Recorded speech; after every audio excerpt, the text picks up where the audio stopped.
Iyon mga sadik, good morning ulit. Ito tayo ulit sa restaurant. Hindi na natin pinatay itong makina ng truck natin. Hindi ko na pinatay yung makina nito mga sadik. Hayaan na nating maingayan tong mga to.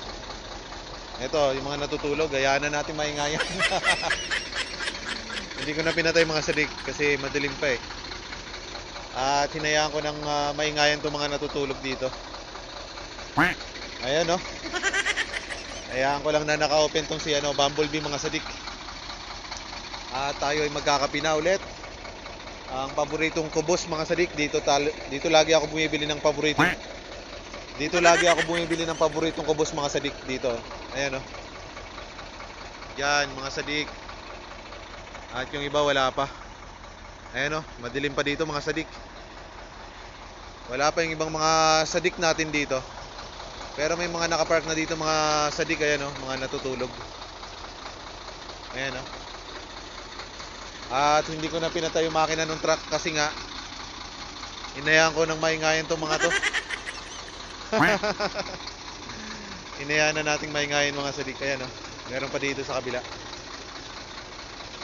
Hindi na natin pinatay yung makina mga sadik. Hindi na natin pinatay yung makina ng truck. Tingnan lang natin yung truck natin. Ito ay mga sadik.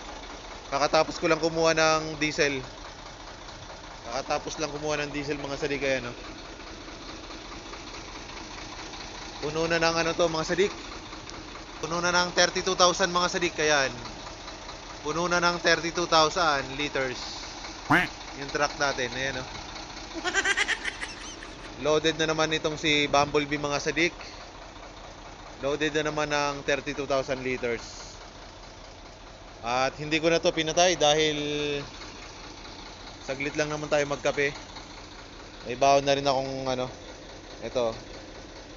Para kung sa truck gusto kong magkape, meron akong kape mga sadik, ayan oh. Okay. Hindi ko na pinatay yung makina ng truck mga sadik. Hinayaan ko ng maingayan tong mga to. Mga natutulog dito, hinayaan ko ng maingayan. Mag-aalas 6 na dito mga sadik, kaya hindi ko na pinatay yung makina nito. Saka kaunti lang naman yung mga nakapark dito na natutulog. Ayan oh. Ito yung likod ng truck mga sadik, ayan oh. Okay lang yan, maganda ngayon nakabukas yung ilaw nito mga sadik. Ayan oh. Habang tayo ay nagkakape dun sa paborito nating kapihan mga sadik. Sakto yun mga sadik, habang nagkakape ako at hinihintay yung send ng location kung saan ko dadalhin tong diesel na to mga sadik. So yun lang mga sadik. At ingat lagi tayo mga sadik. Ingat palagi. Importante ingat lagi tayo sa biyahe natin. Ayun no.